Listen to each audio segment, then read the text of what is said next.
Kalian tahu nggak penyebab terjadinya fenomena tadi? Benar, karena masih banyak orang yang mudah menerima informasi tanpa dikritisi terlebih dahulu. Jadi, apa yang harus kita lakukan ketika menerima informasi yang belum pasti kebenarannya? Yuk cari tahu lewat ilustrasi ini. Masih doyan nge-game lo? Ya masih dong, kemarin aja gue habis ikut e-sport Mobile Legend.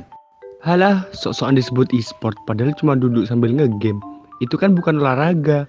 E-sport itu olahraga tahu. Pernah nggak sih kamu lagi ngobrol bareng teman, tapi ujungnya malah berdebat padahal yang didebatin itu sudah ada faktanya?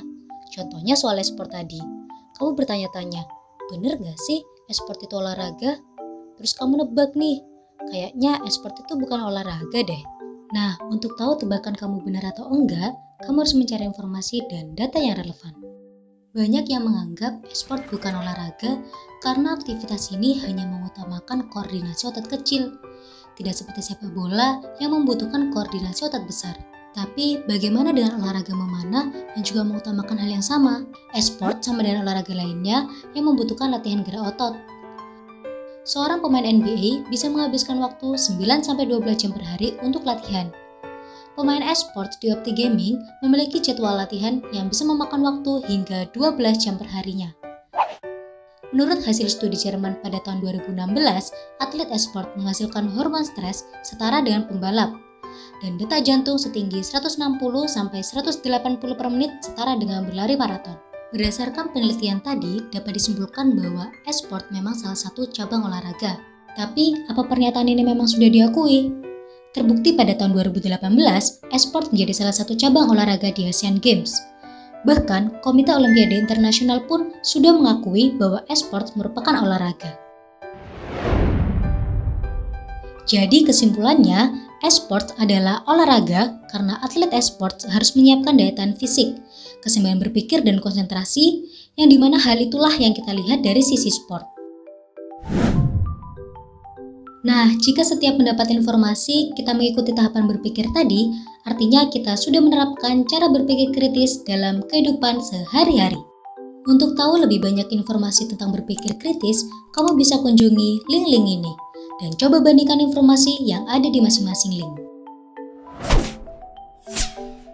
Kalau kamu sudah menerapkan cara berpikir kritis, kira-kira apa sih manfaat yang akan kamu dapat?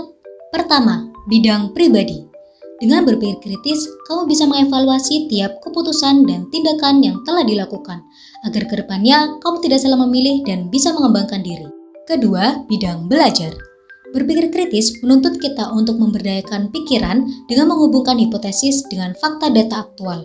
Dengan begitu, kita bisa menarik kesimpulan dan membuat sebuah keputusan. Ketiga, pada bidang sosial.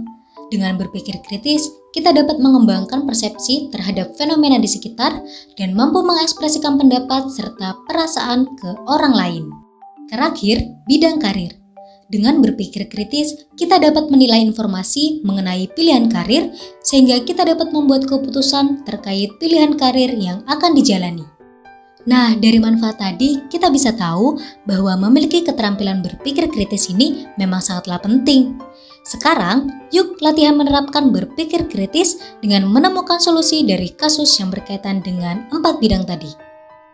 Setelah mengetahui tahap-tahap dalam berpikir kritis dan manfaatnya, kita bisa membandingkan orang yang kritis dengan yang tidak.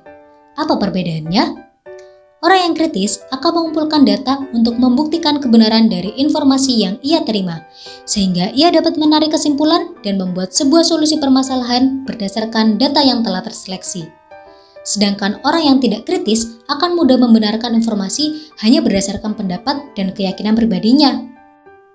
Nah, agar kamu masuk ke dalam orang yang kritis, coba refleksikan pengalaman belajar tahapan berpikir kritis ke dalam perencanaan dan implikasinya pada diri pribadimu.